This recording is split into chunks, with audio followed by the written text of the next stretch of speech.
Yashodanandana Vraj Janaranjana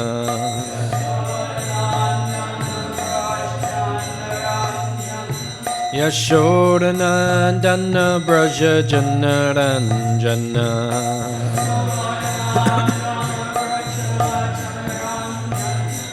Jamuna Tira Vanachari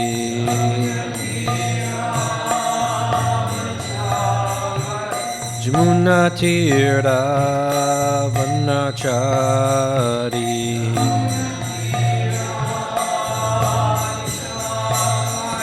Jaya Radha Madhava Kunja Bihari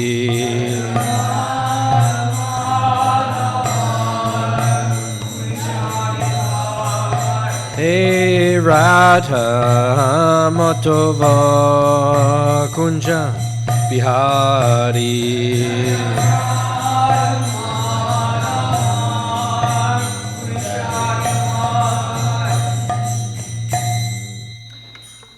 Jayam Vishnupad Paramahamsa Paragrajikacharya Chaturasata Shishimad His Divine Grace A.C. Bhaktivedanta Swami Srila Prabhupada Ki Nantakoti Vaishnava Vrinda Ki Granthara Srimad-Bhagavatam Ki Go Premanandi All glories to the Summa devotees All glories to the Summa devotees All glories to the Summa devotees All glories to Sri Guru and Sri Gauranga.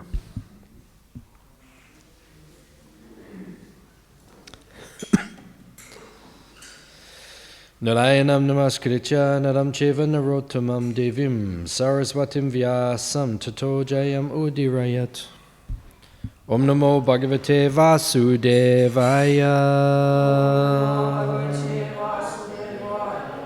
Om namo bhagavate vasudevaya. Om namo bhagavate vasudevaya.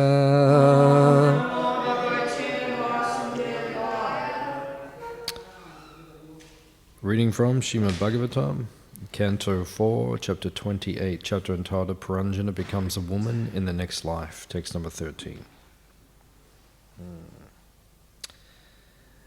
Yavano purujayatano Grastayam kala kanyanya Puryam prajvara samsrishta Purapalon vatapyata Yavano purujayatano Grastayam kala kanyaya Puryam prajvara samsrishta Purapalon vatapyata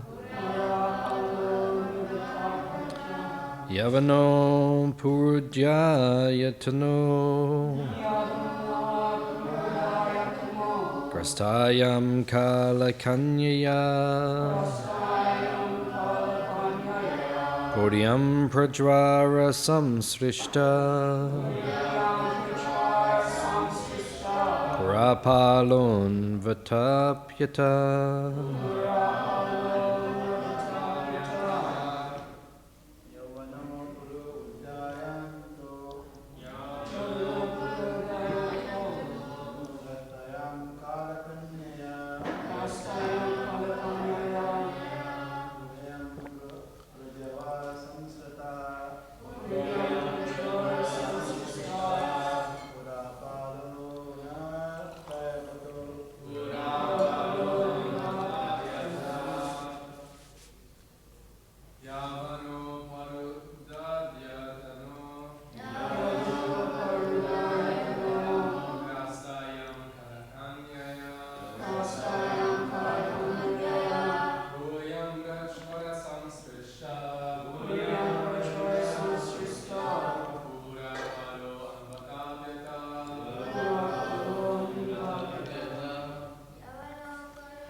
Mataji's. Yavano Parudayatano Rastayam Kalakandala Puriyam Prajvar Samsrista Purapalo Navatapita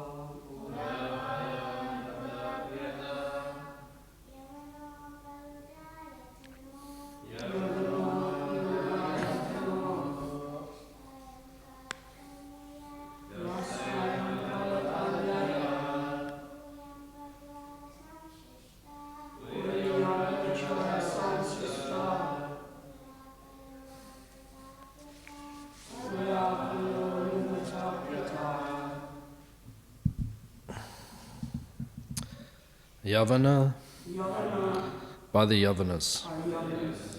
Uparuddha, attacked. Ayatana, his abode. Grastayam, when seized. Kalakanyaya, by the daughter of time. Puriyam, the city. Prajvara samsrishta, being approached by Prajvara. Purapala, the city superintendent. Anvatapyata, became also very much aggrieved. Translation and purport by His Divine Grace A.C. Bhaktivedanta Swami Srila Prabhupada. The city superintendent of police, the serpent, saw that the citizens were being attacked by Kalakanya, and he became very aggrieved to see his own residence set ablaze after being attacked by the Yavanas. Translation responsively. The city superintendent of police. The serpent saw the citizens were being attacked by Kalakanya, and he became very aggrieved to see his own residence set ablaze after being attacked by the Yavanas. Purport. The living entity is covered by two different types of bodies, the gross body and the subtle body. At death, we can see that the gross body is finished, but actually the living entity is carried by the subtle body to another gross body. The so-called scientists of the modern age can see how the subtle body is working in carrying the soul from one body to another. This subtle body has been figuratively described as a serpent or the city's police superintendent. When there is a fire everywhere, the police superintendent cannot escape either. When there is security and an absence of fire in the city, the police superintendent can impose his authority upon the citizens. But when there is an all-out attack on the city, he is rendered useless. As the life air was ready to leave the gross body, the subtle body also began to experience pain.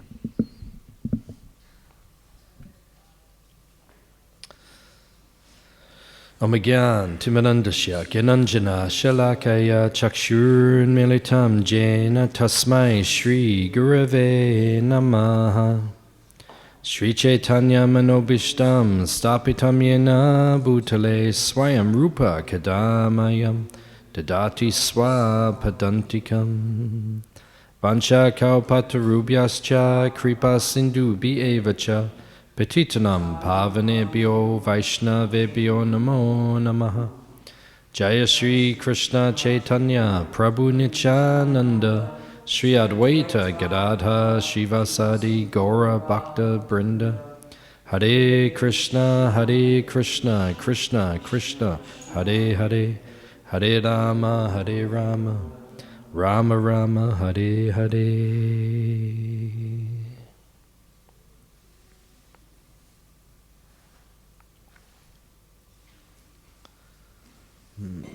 There's a famous part of the Bhagavatam, 4th canto, is the pastime of Puranjana. What do we learn from this pastime of Puranjana? Why is it there in the Bhagavatam?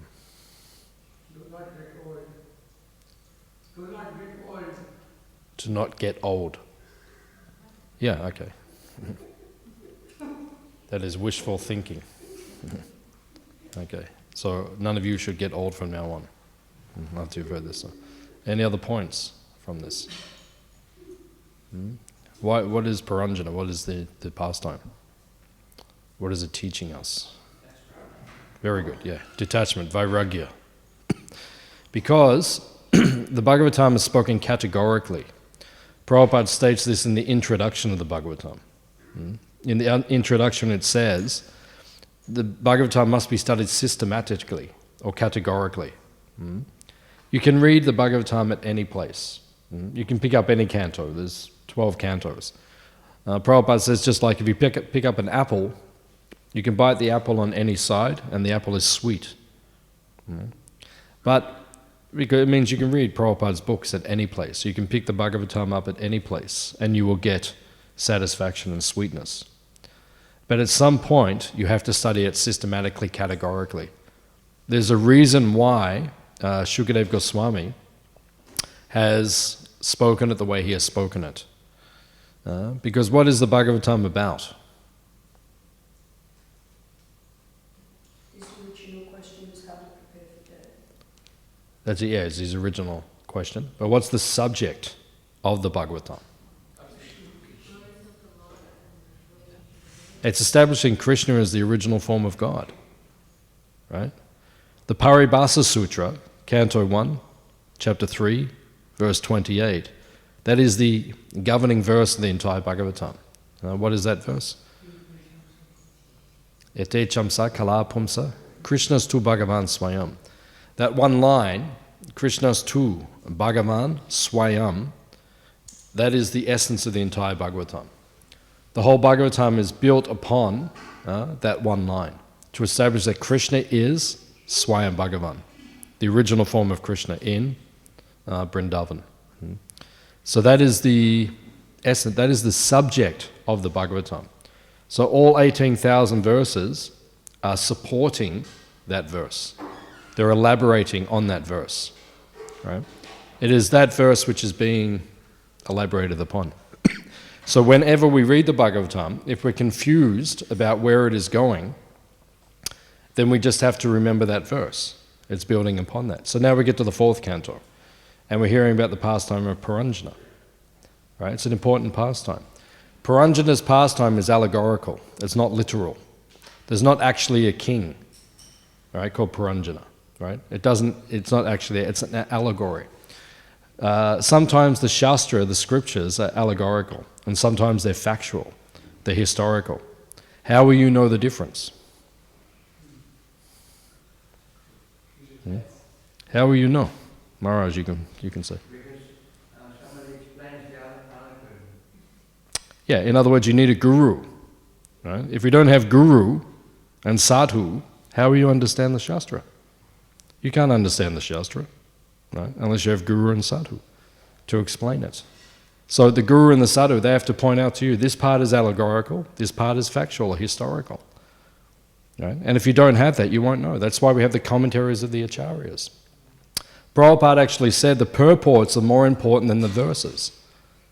Right? You have the verses of the Bhagavatam, but you would not understand the purport or the meaning or the essence or the hidden pastimes and the hidden meanings unless you have the purports or the explanations of the Acharyas.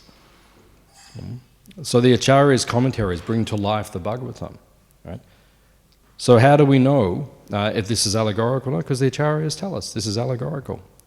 Right? Even sometimes it is commented that when Parikshit is striking the bull, in the 1st canto, where Parikshit Maharaj gets off the chariot, and Kali is personified in the form of the bull, right?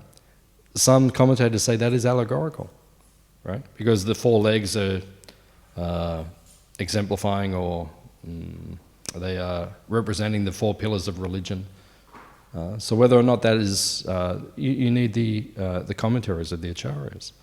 Right? So this pastime of Puranjana is allegorical. So it's teaching us, it's an allegory to teach us detachment. That is the subject matter. That's why we're studying this. So how does that relate to be Krishna being God? Because that's the essence of the Bhagavatam. Krishna is the Supreme Person. How does this relate? This pastime of Vairagya or detachment? Because if you don't become detached from this material world, you'll never see Krishna. Hands up if you want to see Krishna. Okay, 50-50. That's good. Maybe we should ask again. Hands up if you want to see Krishna. That should be the essence of your life. That is called prayojana. Prayojana means the goal. If you don't even know why you're in this Hare Krishna movement, then why are you in the Hare Krishna movement? If you can't answer what the actual purpose of this movement is, then why are you in the movement? Prabhupada said the whole purpose of this movement is that one day you will see Krishna face to face and you'll take him by the hand like Mother Yashoda and you will lead him. Prabhupada said that is the goal of the movement. That's why we chant all these rounds, right? That's why we read the Bhagavatam. That's why we do devotional service. That's why we surrender our entire life to the service of spreading this Krishna consciousness movement. Why is it all for? Right? Because the prayojana, or the goal, is to realize Krishna. Right? That is the purpose of the whole thing. Right? So you won't realize Krishna if you don't become detached from the material world.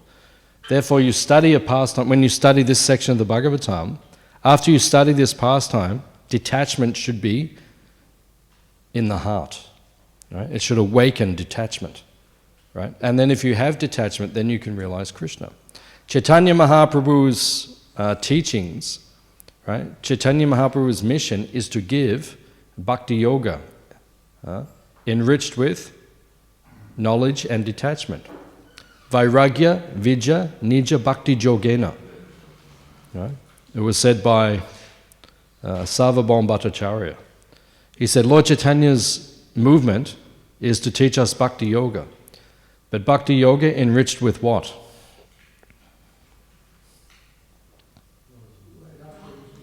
Knowledge and detachment, yeah, like that. Right? That is the proof, because it describes in the beginning of the second chapter of the first canto, Vasudeve Bhagavati Bhakti Yoga Priyojita Jnana Yashu Vairagyam Jnanam Chayad Ahoitukam Ahoitiki. This is one of the most prominent words in our tradition. It's one of the most important words in our tradition. Ahoitiki. What does it mean? Causeless. It says, how do you know that you're performing your devotional service properly? Right? You need a measuring stick. How do you know you're doing your devotional service properly? How do you know you're chanting your rounds properly? Right? If Vairagya, detachment, and knowledge, realization, is coming into your consciousness. If you're doing devotional service but you're becoming more attached, because sometimes it happens, right? You're doing devotional service but you're getting more attached to the material energy, there's something wrong with your application of the process. You know, maybe you're not in the correct ashram. Maybe you need to make some external adjustments, right? Or maybe your rounds are not attentive. Right? Or maybe you're committing offenses in deity worship. Or maybe you're offending devotees. Many things can be taking place. So if you're not performing devotional service properly, you won't be feeling detached, right? And you won't be developing realizations of Krishna. Right? That is the proof that the devotional service is efficient or working properly. Because Lord Chaitanya came specifically to give devotional service which is enriched with Vairagya and knowledge. So here, when you study this section of the Bhagavatam, you should be feeling a spirit of detachment coming. You should have no attachment to this material world anymore. Nothing is there after you read this. After you read these chapters on Puranjana. Hands up if you've read this before. Okay, hands up if you're feeling completely detached from the material world. So what does that mean? Not applying the knowledge. Prabhupada says in the introduction of the Bhagavatam, he says, by the end of the 9 cantos, studying the 9 cantos, if you study them properly, you should be a God-realized soul. You should be seeing Krishna. Right? By the time you get to the 10th canto, you should be so qualified, so purified. So many of us have read the first 9 cantos several times, right? But we're still not seeing Krishna. It means we're not applying what we are reading properly. Just like one of the offenses against the holy name. Now, what is that offense? Number 8.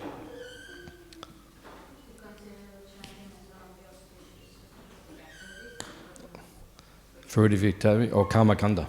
Is that number 8? It is. Okay. What's number 9? Very good. What's number 10? Okay, that's the one I'm looking for.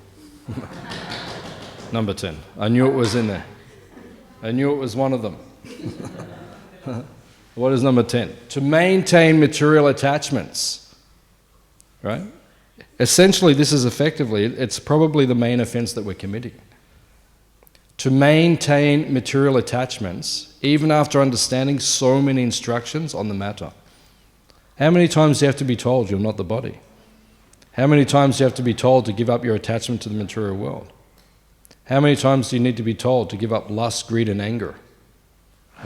Pride, envy, illusion. Right? But still, we're attached. So maintaining material attachments. So it means we read, but we're not actually applying it properly. So what should we do?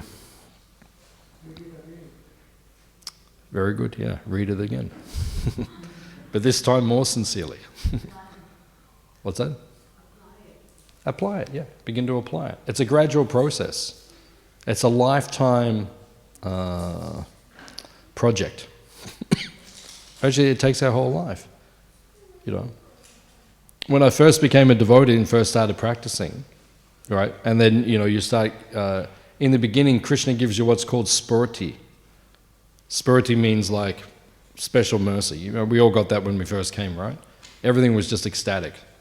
Do you remember that time? Everything was. You remember that time? Everything was ecstatic when you first came. Yeah.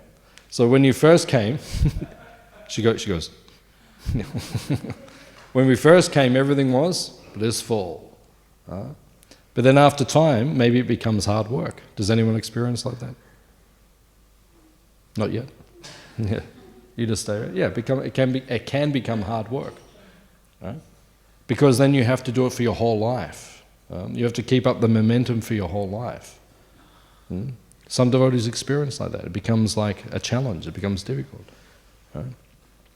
So I remember when I first came, I thought, because you get so much bliss in the beginning and by Krishna's grace, you're making progress rapidly. I thought, wow, if I keep going like this, I'll be a pure devotee in 2 years. Right? But then after 2 years, no, yeah, you really haven't gone very far at all. And after decades, we practice for decades and decades and decades and decades, and we still feel like there's so much work to be done. So it is a lifetime mission. It's not something which will happen quickly necessarily, but we have to apply what we hear. So Puranjana's pastime is to teach us Vairagya. Now it's interesting because in the Nectar of Devotion, the Bhakti Rasamrita Sindhu, there are 9 stages of Bhava Bhakti. Bhava Bhakti means Sajja. Sajja means the goal, what we're actually aiming for. How do you know that you've reached the goal? Right? Rupa Goswami said there are 9 symptoms. Right? One of the symptoms is virakti. Right? And then there's an interesting commentary, the difference between Vairagya and virakti, because both of them can mean detachment. So what is the difference between the two? Right? Vairagya means we have material desires, we have material attachments, but we're consciously or mechanically endeavoring to give them up. Right? We're gradually trying to give up these material attachments and desires. Right? even though the attachment is there. Just like Prabhupada said, just like you're walking down the street and you see a member of the opposite sex, right? And you're attached or attracted, a beautiful girl walks past, or an attractive man walks past, according to your attraction, right? So then you see, and then what takes place? Now you're a devotee, you look, you might even be with the other devotees, you might even be on the Hare Nam, chanting, and you see very beautiful girl is coming, or very attractive man is coming, and then you look, and your natural proclivity or your natural reaction is to just become captivated. But then you think, oh no, I'm a devotee, I'm a brahmachari, I'm a sannyasi, I'm a grihasta devotee, I cannot look. So you look away. But your mind is still saying, look back. Has anyone had that experience? Okay, 2 people, that's good. Okay. So, you might want to look back, right? But then you do not look back. Prabhupada says, but if you look back a second time, that constitutes a fall down. Right? That means you've fallen down. Because you see, you look away, but still there, and then you look back, you've fallen down.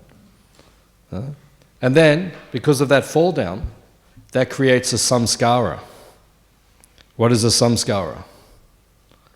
Means an impression. Now it's in your consciousness. Right? That's why you have to learn to control the mind. So you do not look back. Right? So Vairagya means, okay, the attachments are there, but we make the endeavor, we force ourselves to become detached. Right? Virakti, which is a much higher level of detachment, means there's just no attraction. What does it mean, virakti? Virakti means even when you see it, there is no attraction. Because you're so absorbed in the internal energy, the Daivi Prakriti. Mahatmanas tumam parta Daivim Prakritim Ashrita. And a very advanced devotee is absorbed in the Daivi Prakriti.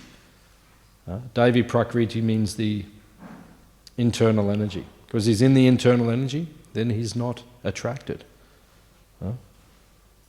In 1966, 67, very early in the movement, Prabhupada went on the radio. There was one radio interview. And the person is 1966, 67, and they were interviewing Prabhupada. And they said to Prabhupada, Swamiji, are you self-realized? And Prabhupada said, yes. And they said, what is the proof? Prabhupada said, I can be in a room full of naked women and I'm not attracted, but you cannot. That's virakti. Virakti means even when the material sense objects are around you, there's no attraction because you've got so much. Krishna says in the Bhagavad Gita, param drishtva nivartate. Right? When you have that higher taste, that actual taste for Krishna, for chanting the holy name, nama ruchi, when you have that actual taste for chanting the holy name, you're not attracted. That's how you know.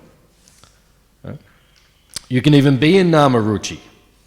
You can even join the group and travel the earth, spreading Krishna consciousness and the holy name of Krishna.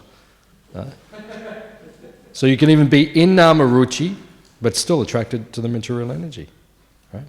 Because it's not just a name, it's a taste, right? It's an actual taste. When you have the actual taste for the holy name, Shuddhanam, being cultivated, then you lose all your attachment.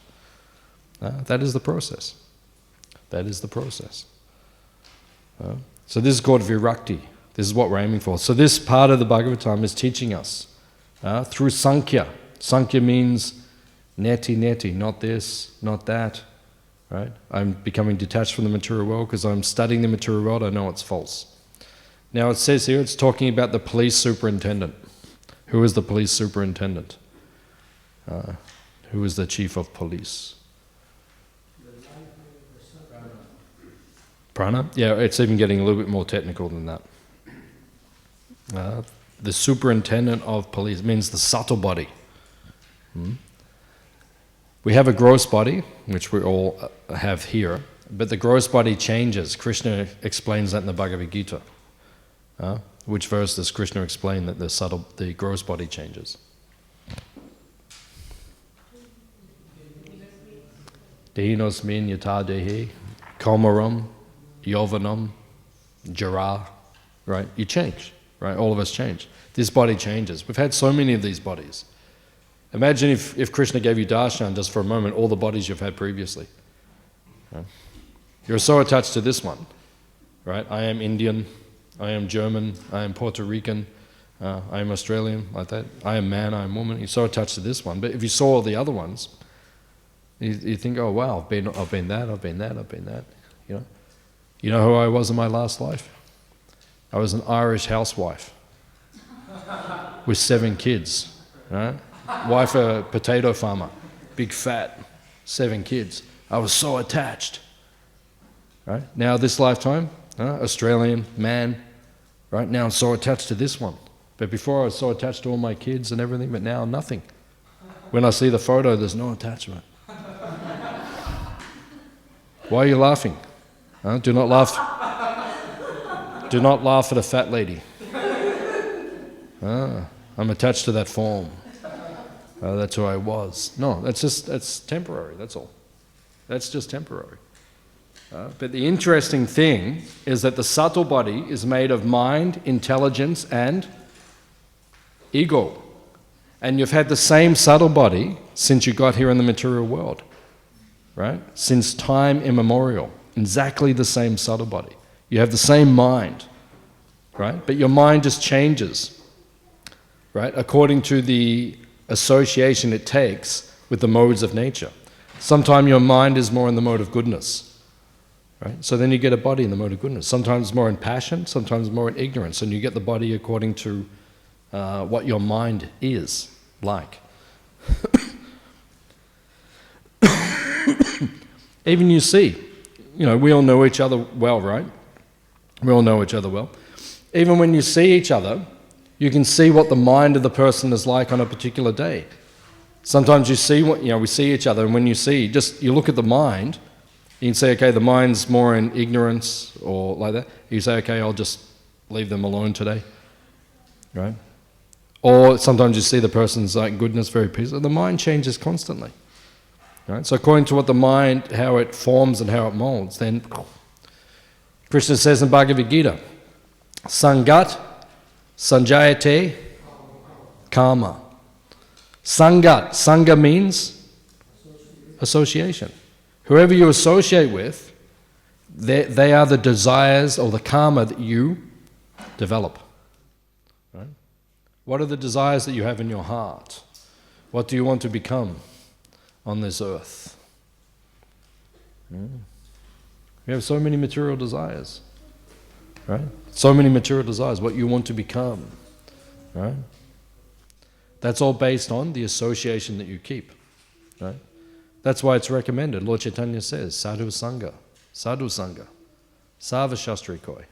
Right? Lord Chaitanya says, associate with devotees, because devotees will change your subtle body in a very particular way.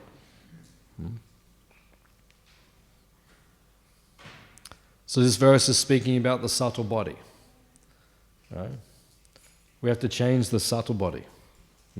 The mind, the intelligence, and the ego. Now, Krishna speaks about these 3 in the Bhagavad Gita. Mind, intelligence, and ego. What does he say about the mind in the Gita? Chapter 6. What is chapter 6 called? Jnana Yoga. What does jnana mean? Meditation. Which element do we use to meditate with? The mind. So if you look at chapter 6, it's a lot about the mind. Krishna gives very powerful verses about the mind. What does he say about the mind? Yeah, he says flickering, moves everywhere. He says it can be your best friend or your worst enemy. You ever experienced that? You wake up in the morning, you say, okay, who's there today? Sometimes you wake up in the morning, like you do like when you turn on the car, it does a check on the computer, and it says, okay, this is working, this is working, this is working. That's what I do when I get up in the morning. right? I wake up in the morning and I do a check. I say, okay, who is it today? Is it my friend or my enemy? Who's there? Right? And he says, our friend is there. And I say, oh, okay, good. That makes it a lot easier. Or sometimes I wake up and I say, who's there? He says, enemy. And I say, oh no. Now I've got to deal with this guy all day. Right? He's ready and waiting. The most powerful foe that you will ever meet. Even more powerful than anyone in Abu Dhabi. The most powerful foe that you will ever face. The most powerful enemy. His name is the mind. So powerful. Actually, in the 3rd chapter, Krishna analyzes this. Arjuna asks a very nice question. What does Arjuna say to Krishna? What makes me do something that I know I should not do, but I go and do it anyway? Has anyone ever done that? Yeah, one person? That's good. You know you should not do it? No, light that fire. Set fire to that house. But you did it anyway. He was only a kid when he did it. But set fire to that house. But you know you should not do that. Even when you're a kid, you know you're doing the wrong thing, but you do it anyway. That's why we have to control these adults. And now we have to control them. They join the ashram, we have to control them. You don't know what they're going to do next. Bring them under control. Because the mind does all the time. My mind does it all the time. I want to do that. Like, they bring in like a cake. Right? My mind says, eat the whole thing. The whole thing. Not just one slice, the whole thing. Right? The mind says these things all the time. Right? So if you just do whatever the mind says, you'll be in trouble. So Krishna says, Arjuna says, what is it that makes me do that? Right? Even though I know I should not do something, but I want to do it anyway. And then Krishna says, Kama Esha, Krodha Esha, Rajaguno, Samudbhava. Right? It is lust. Right? And then it's very interesting because then Krishna analyzes and Prabhupada analyzes where the lust is. It's very interesting, that last section of the 3rd chapter of the Gita. Very interesting analysis and section. Where is the lust? What does it do? How does it affect us? Kama Esha, Krodha Esha. Why is Krodha mentioned secondly? After Kam. Because it comes after, yeah. It's called Kamanuj. Just like today is the appearance day of Ram Anuj Acharya. What does this word mean? Ram Anuj. It's the name of Lakshman, one who follows Ram. Ram Anuja. Anu. It's also, Anu is one of the most important words in our tradition, in our philosophy. Anukuyena, Anu. Right? Wherever you see that word Anu, it's very important. Right? So Ram Anuj. Right? One who follows Ram, that is Lakshman. Kam Anuj, Krodha is the one who follows Kam. Wherever there is lust, whenever you get lusty, anger is going to follow very closely. Whenever you are lusty, right, you'll feel lust, anger will come straight away, because the lust will not be satisfied, and then anger will consume your consciousness. That's why if someone's angry, like now they have anger management courses. If someone's angry, that's all it is. It's unsatisfied desire. Just means the lust or the desire is unsatisfied. If you can learn to control your desires and your lust, then you won't be angry. That's how the system works. So then, Krishna begins to analyze, and Prabhupada, they analyze in the last part of the 3rd chapter. Right? Where is the lust situated? Where is it? Yeah, it's everywhere. It's all through our subtle body, right? Our mind is full of lust, our intelligence is full of lust, and our ego is lusty. Therefore, everywhere, it's all over the place. Prabhupada says, public enemy, number 1. You thought it was Osama bin Laden. You thought it was George Bush. You thought it was President Trump. You thought it was... who? Scott Morrison. You thought it was Scott Morrison. Who of you think public enemy? Like we all think. You thought it was the coronavirus. You thought it was the Shirona-virus. Right? You think, everyone thinks different enemies. No, but actually Prabhupada says the enemy is lust. He is the main enemy. So then Prabhupada analyzes, he has captured everything. But it's interesting, it struck me when I studied it. Prabhupada says the capital of lust is the intelligence. They're very, very interesting. Intelligence is actually the capital. Because the mind will always want to do things. But if the intelligence becomes lusty, the intelligence will say, oh, no problem, I'll tell you how to do it. No? So if the intelligence gets lusty, it's very difficult. So what hope is there for us? What do we do? Mind is lusty, intelligence is lusty, ego is lusty, senses are lusty. What do we do? Very good. Bhakti yoga. Any questions or comments? Bhakti yoga. No, Krishna goes a little deeper than that. Right? If you read the end, he actually gives two very specific instructions how to overcome lusty mind and intelligence. The first thing he says, you must regulate the senses. You have to make the senses regulated, controlled. Right? If you want sex, no problem, go and get married. Right? And then you get a license. Just like if you want to drive a car, no problem. Here's a license. Right? And now you can drive, but you have to follow the rules. If you don't follow the rules, we take the license back. Right? So same, if you want to have sex, no problem. Get married. Right? And then in Krishna conscious marriage, you have sex once a month. Try to have a kid. And then when you have a kid, you won't have sex anymore. And if you still want sex, okay, have another kid. And by the time you've had 10 kids, you'll never want to have sex again.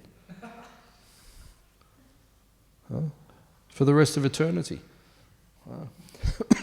This story is also there with, who was it in the 9th canto? Sobari. Sobari came out of the water, got married to 50 wives, and had, how many kids was it? Was it 10 with each? No. 100 with each? 1,000? How much was it? It was 100 with each, was it? Or I can't remember. It was a lot. So you got 50 wives, right? Had, say 100 kids each. Maybe, I don't know, maybe more, I don't know. 100 kids each. And at the end, he went back into the water. And then what did he realize? I shouldn't have come out of the water in the first place. What was the point of all that? Got it out of his system, right? 50 wives, 100 kids with each. That's like 5,000 kids, right? And then went back and thought, oh, that was a waste of time. Okay? So Krishna says, regulate your senses. Most of us don't have the power or the tejas to control the mind on that level. No sex. So Krishna says, no problem. Krishna's not putting pressure on you. You see in the other religious institutions, the Catholic Church and these things, they won't let the priest have sex, right? And then they start molesting and doing all these crazy things, right? So Krishna said, okay, you want sex? Go and have it. Regulate yourself though, right? Have some kids and then you'll become fully detached by the grace of the Grihastha Ashram. That's the purpose of Grihastha Ashram. The purpose of Grihastha Ashram is to breed detachment, right? It's not to enjoy your senses, right? If you think it's to enjoy your senses, you're an illusion, right? Of course, when you get married, you think, oh yeah, now I can enjoy my senses. But you see the Grihastha after 10 years, 20 years, he doesn't look like that anymore.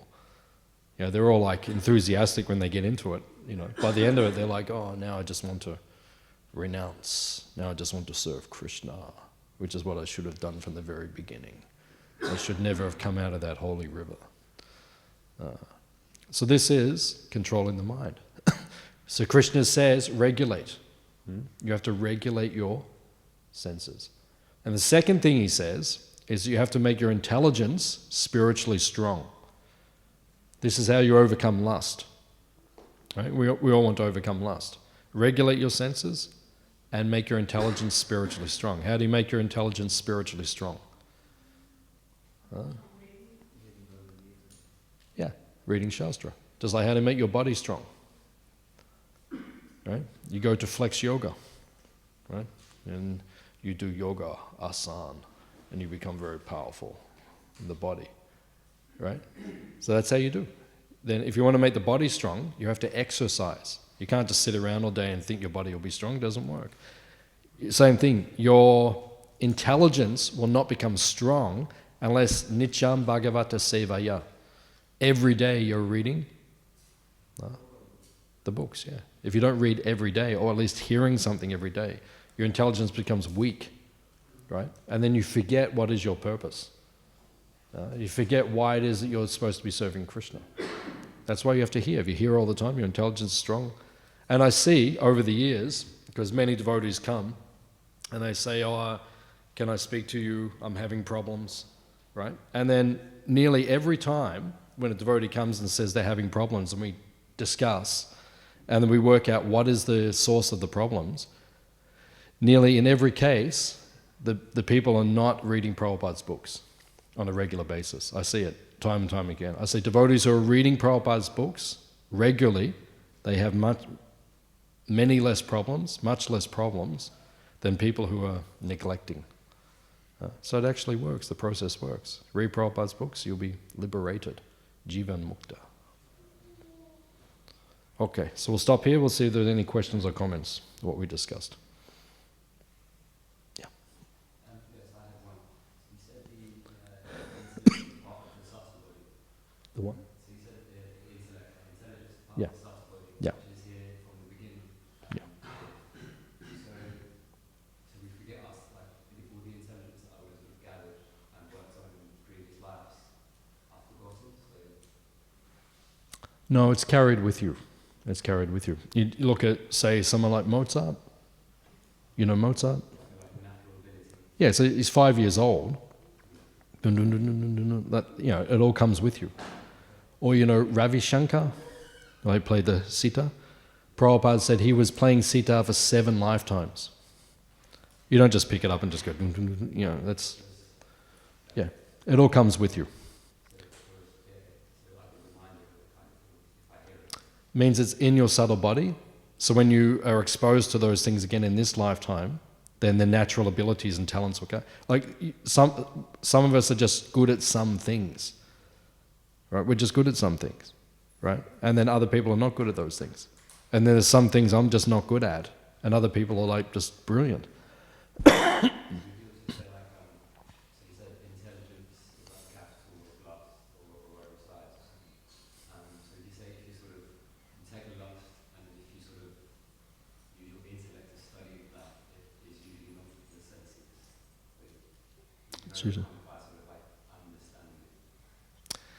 Krishna says there's a hierarchy in the Bhagavad Gita. If you read the end of the 3rd chapter, there's a hierarchy there. Have you read the Bhagavad Gita? Reading now. Where are you up to? 11, yeah. So at the end of chapter 3, that's a very important section. After that question, around about verse 36 or so, and then Krishna answers. If you study that very carefully, you'll get a lot of insight, realization. So Krishna says there's a hierarchy. There's sense objects, right? Higher than sense objects is senses. Higher than senses is mind. Higher than mind is intelligence. Higher than intelligence is the soul. And higher than soul is supersoul. So what happens is people put the hierarchy upside down, right? Sense objects become the goal or the controller or the supreme destination, right? You see someone like Donald Trump, for example, right? What's the goal? Sense objects.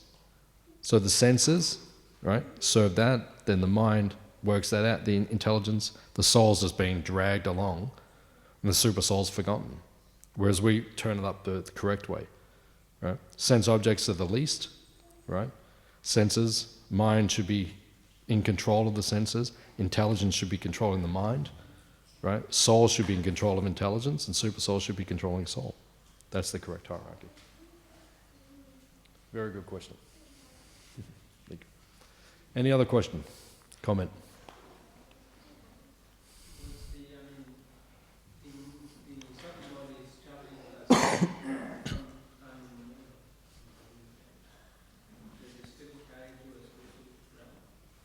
No, it dissolves. Yeah, Prabhupada said the process of bhakti dissolves the false ego.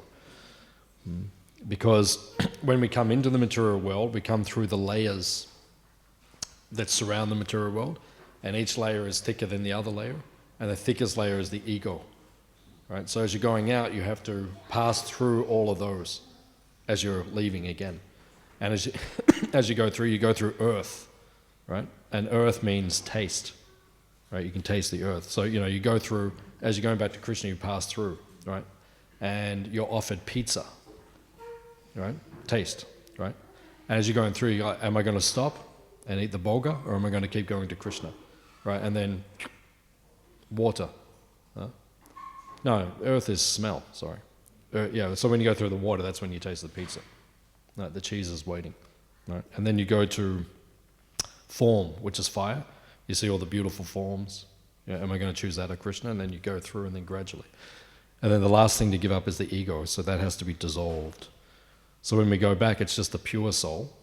And the soul has mind, the soul has intelligence, but it's purified. It's not this one that's covering at the moment. That gets dissolved and overcome. So. Any other question, comment?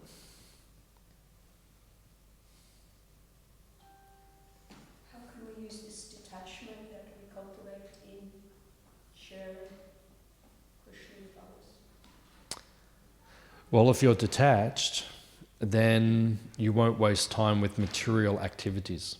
And then you'll have more time to share Krishna with others. That's what sannyas is for. Sannyas means the body, the mind, the words are used in Krishna's service. Right? So because you're not using it for material activities, you have more time to give Krishna to others. So one who becomes detached can give more Krishna to others, he'll have more time. So, any other question? Comment? Okay. Srila Prabhupada ki?